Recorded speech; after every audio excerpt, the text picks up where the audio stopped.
এই পদ্ধতিতে একবার নিরামিষ লাউ রান্না করে দেখবেন, পনির খাওয়া ভুলে যাবেন। ভাত হোক বা রুটি, দুটো বেশি খেতে মন চাইবে। এতটাই সুস্বাদু এবং হেলদি হয়, যেটা খাওয়ার পর সকলেই অবাক হয়ে যাবে। খাওয়ার পর সবাই জিজ্ঞাসা করবে কিভাবে বানিয়েছেন। তাহলে আর দেরি না করে চলুন দেখে নেওয়া যাক। নমস্কার বন্ধুরা, মিঠুস ওভেনে আপনাদের সবাইকে স্বাগত জানাই। আজ আমি আরও একটি নতুন ভিডিও নিয়ে চলে এসেছি আপনাদের জন্য। নিরামিষ পদ্ধতিতে রান্না করার জন্য এখানে আমি একটা লম্বা লাউ নিয়েছি, আর এই সরু লাউগুলো না খুব কচি হয়, তো এর থেকে আমি কিছুটা কেটে নেব। এরপর কুকার বসিয়ে দিয়ে তার মধ্যে দিয়ে দেব দুটো টমেটো, দুটো কাঁচা লঙ্কা, আর এক টুকরো আদা, 10-12টা কাজু, আর কিছু গোটা গরম মশলা, দুটো এলাচ, এক টুকরো দারচিনি, দুটো লং, আর 15-16টা মতো গোলমরিচ দিয়েছি। এরপর হাফ গ্লাস জল দিয়ে কুকারের ঢাকনাটা আমরা বন্ধ করে দেব, আর দুটো সিটি উঠিয়ে নেব। এতে করে খুব তাড়াতাড়ি হয়ে যাবে। দুটো সিটি উঠে গেছে। এখন গ্যাসের ফ্লেমটা বন্ধ করে নিয়ে তারপর কুকারের ভাপটা বেরোনো পর্যন্ত ওয়েট করতে হবে। এরপর নিয়ে নেব মিক্সির জার, এর মধ্যে 1 কাপ লাউ দিয়ে দেব। তো আমি কিন্তু লাউয়ের যে সরু দিকটা থাকে সেই দিক থেকে কিছুটা পরিমাণে দিয়েছি। আপনারা চাইলে 1 বাটি নিয়ে নিতে পারেন, কোনো অসুবিধে নেই। আর তার সাথে দুটো কাঁচা লঙ্কা দিয়ে দেব, আর দিতে হবে 1/4 কাপ বেসন। বেসনের বদলে আপনারা ভাজা ছোলা দিয়ে তৈরি করতে পারেন, কিংবা ছোলার ডাল দিয়েও তৈরি করতে পারেন। এরপর 6-7টা কাজু দিয়ে দিলাম, তার সাথে স্বাদ মতো নুন দিয়ে দেব। এর মধ্যে যেহেতু লাউ দেওয়া আছে, তাই পেস্ট করার জন্য আলাদা করে জল দেবেন না। তারপর খুব ভালোভাবে পেস্ট করে নেব। কুকারের ভাপটা বেরিয়ে যাবার পর খুলে নিলাম। এবার টমেটোগুলো আমরা তুলে নেব, মানে সব কিছুই তুলে নেব। তো টমেটোর খোসাটা ছাড়িয়ে নেবেন।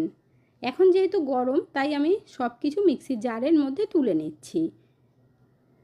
বন্ধুরা, আজকের এই ভিডিওটা যদি আপনাদের ভালো লেগে থাকে তাহলে আমার চ্যানেলটিকে অবশ্যই সাবস্ক্রাইব করবেন, পাশে থাকা বেল আইকনটি দাবিয়ে দেবেন, সবার সাথে শেয়ার করবেন, আরেকটা লাইক করতে ভুলবেন না কিন্তু। চাইলে তো আপনারা কড়াইয়ের মধ্যে বা বাটির মধ্যে জল দিয়েও সিদ্ধ করে নিতে পারেন, তবে দুটো সিটি তুলে নেওয়াতে খুব ভালোভাবে সিদ্ধ হয়ে গেছে, আর টাইম ভীষণ কম লেগেছে। এখন আমরা টমেটোর খোসাগুলো ছাড়িয়ে নেব। তো আপনারা পুরোপুরি ঠান্ডা করেও খোসা ছাড়াতে পারেন। আমার যেহেতু একটু তাড়া ছিল, তাই আমি গরম গরম খোসাটা ছাড়িয়ে নিচ্ছি। পেস্ট করার সময় অল্প একটু জল দিয়ে দেব। কুকারের মধ্যে যে জলটা ছিল তার থেকে অল্প করে জল দেব। কুকারের জলটা রান্নাতেও ইউজ করা যাবে। এখন খুব ভালোভাবে পেস্ট করে নিতে হবে। এরপর কড়াইয়ের মধ্যে 2 চামচ পরিমাণে সর্ষের তেল দিয়ে দিচ্ছি। রান্নাটা সর্ষে তেলেই করবেন, তাহলে বেশি ভালো হবে। তেল গরম হবার পর অল্প গোটা জিরে দিতে হবে। আর এদিকে আমরা গুঁড়ো মশলা নিয়ে নিয়েছি। জিরের গুঁড়ো 1 চামচ, কাশ্মীরি লঙ্কার গুঁড়ো 1/2 চামচ, আর হলুদ। সব কিছু দেখুন ভালোভাবে জল দিয়ে মিশিয়ে নিয়ে তারপর দিয়ে দিচ্ছি। এতে করে মশলাটা আর পুড়ে যাবে না, কারণ ডাইরেক্ট তেলের মধ্যে গুঁড়ো মশলা দিলে পুড়ে যাওয়ার চান্স থাকে, তাই জল দিয়ে একটু মিশিয়ে দিয়ে দেবেন। এখন আমরা এই মশলাটা 2 মিনিট মতো কষিয়ে নেব। তারপর পেস্ট করে রাখা মশলাটা দিয়ে দিতে হবে। এই মশলাটা দিয়ে খুব বেশিক্ষণ কষানোর দরকার পড়বে না, যেহেতু আমরা এগুলো সিদ্ধ করে নিয়েছি। মিক্সির জার ধুয়ে আমরা অল্প করে জল দিয়ে দেব। তারপর একটু নাড়াচাড়া করে 2 মিনিটের জন্য ঢেকে দেব। তাহলে মশলাটা খুব তাড়াতাড়ি হয়ে যাবে। মশলাটা ভালোভাবে মিশিয়ে তারপর 2 মিনিটের জন্য ঢেকে দিলাম। ততক্ষণে আমরা একটা প্রিপারেশন করে নেব। এখানে আমি একটা টিফিন বক্সের ঢাকনা নিয়েছি, আর তার মধ্যে একটু তেল ব্রাশ করে দিচ্ছি। অবশ্যই তেল ব্রাশ করে দেবেন, না হলে লেগে যাবে। মিক্সির জারের মধ্যে যে পেস্ট করেছিলাম লাউ, তো সেটা ঢেলে দেব। আর একদম স্মুথভাবে পেস্টটা তৈরি করতে হবে। জল কিন্তু দেওয়া যাবে না, জল দিলে অনেক টাইম লাগবে। তো চেষ্টা করবেন শুধু লাউয়ের যে জলটা থাকে সেটা দিয়েই পেস্ট করার। তারপর খুব ভালোভাবে একটু ছড়িয়ে দেব আমরা। মিক্সির জারের মধ্যে যেটুকু লেগেছিল পুরোটাই ভালো করে দিয়ে দিয়েছি। এরপর একটু ট্যাপ ট্যাপ করে দেব। এদিকে মশলাটা কষিয়ে নিয়েছি। 2-3 মিনিট কষানোর পর একটু ভালোভাবে নাড়িয়ে দিতে হবে। একবারে দুটো কাজ হয়ে যাবে আমাদের। এর মধ্যে এখন ফ্রোজেন মটর দিয়ে দিচ্ছি 1/2 কাপ পরিমাণে। এই মটরশুঁটিগুলো আমি শীতকালে ফ্রিজে রেখে দিয়েছিলাম, আর সারা বছর খাওয়া যায়। তো যখনই আপনাদের মন চাইবে মটরশুঁটি দিয়ে কিছু বানানোর, সঙ্গে সঙ্গে আপনারা বানাতে পারবেন। এর সাথে একটু কসুরি মেথি দিয়ে দিতে হবে, তারপর ভালোভাবে মিশিয়ে দেব। মটর পনির তো আপনারা সবাই খেয়েছেন, তবে লাউ দিয়ে বানিয়ে দেখবেন ভীষণ টেস্ট হয়। পনির খাওয়া ভুলে যাবেন। এর মধ্যে এখন 1 থেকে 1.5 গ্লাস মতো জল দিয়ে দেব। তো জলটা দিয়ে ভালোভাবে মিশিয়ে নিতে হবে। দেখুন মেশানো হয়ে গেছে। এখন এর মধ্যে একটা স্ট্যান্ড বসিয়ে দেব। আপনারা স্ট্যান্ডের জায়গায় একটা বড় বাটি বসাবেন, আর কেন বলছি বড় বাটি বসাতে সেটাও পরে আপনাদেরকে দেখিয়ে দেব। ঝোলের মধ্যে যখন একটু ফুট উঠতে লাগবে তখন ওপর থেকে ঢাকা দিয়ে দেবেন, আর ঢাকা দিয়ে গ্যাসের ফ্লেমটা লো টু মিডিয়াম আঁচে রেখে 7 থেকে 8 মিনিট ভাপিয়ে নেবেন। একবারে দেখবেন দুটো কাজ হয়ে যাবে, গ্রেভিটাও খুব ভালোভাবে ফুটেও যাবে, আবার এদিকে আমাদের লাউয়ের পনির রেডি হয়ে যাবে। এখানে দেখুন বন্ধুরা, এবার আমি হাত দিয়ে একটু দেখিয়ে দিচ্ছি। দেখুন হাতে কিন্তু আর লেগে যাচ্ছে না, একদম ড্রাই হয়ে গেছে ওপর থেকে। এখন এই প্লেটটা আমরা নামিয়ে নেব। আর প্লেটের মধ্যে দেখুন চারিদিকে হলুদ হয়ে গেছে।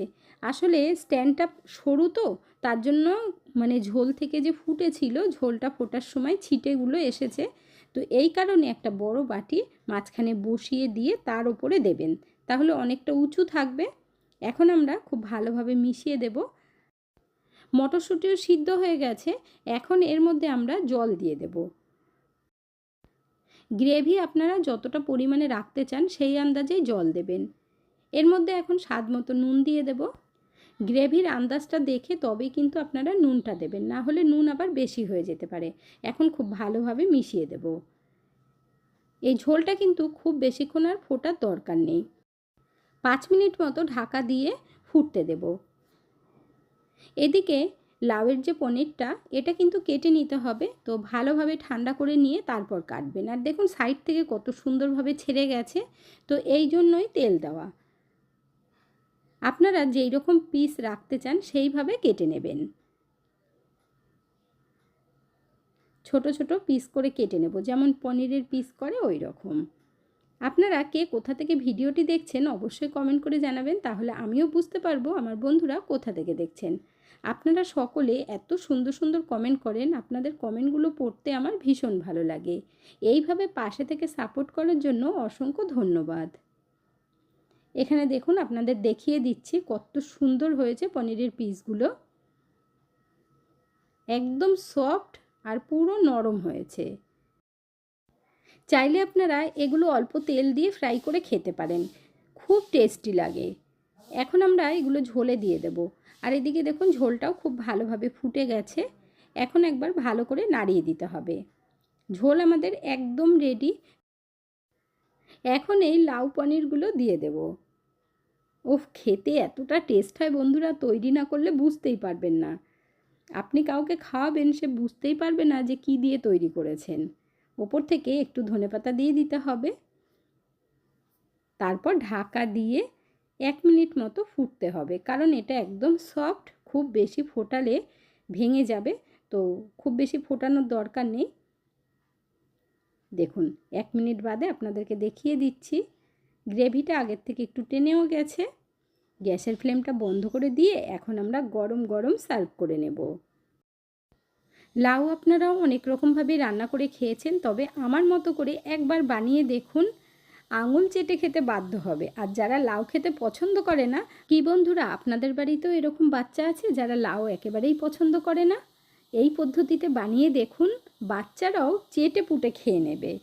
যখন আপনারা সার্ভ করবেন কারোর বোঝার ক্ষমতাই নেই যে এটা পনির না। বন্ধুরা, আজকের ভিডিওটা আপনাদের কাছে কেমন লাগলো অবশ্যই কমেন্ট করে জানাবেন। ভালো থাকবেন, সুস্থ থাকবেন। দেখা হচ্ছে পরের ভিডিওতে। Thank you.